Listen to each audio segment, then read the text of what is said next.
આજ રોજ ભાદરણ મુકામે ગુજરાત સરકારના આરોગ્ય વિભાગ દ્વારા આયુષ્માન મંદિર એટલે ભાદરણનું પેટા કેન્દ્ર 1નો ખાતમુહૂર્તનો પ્રસંગ છે।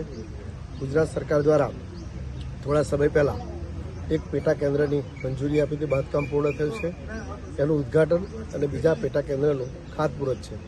₹45 લાખના ખર્ચે અદ્યતન આરોગ્ય મંદિર બનશે, જે અંતર્ગત ભાદરણ એ સૌથી મોટું ગામ છે, એની વસ્તી પણ વધારે છે, આજુબાજુથી કનેક્ટ થયેલો એરિયા છે, એટલે અહીંયા ખૂબ મોટા પ્રમાણમાં લોકોનું આવન જાવન રહે છે, ત્યારે સુવિધા વધે અને ક્યારેક એના આરોગ્ય વિશે કે કંઈ જરૂર હોય તો આ તાત્કાલિક આ પેટા આરોગ્ય કેન્દ્ર ખાતે આવી અને પોતાની સારવાર મેળવી શકે।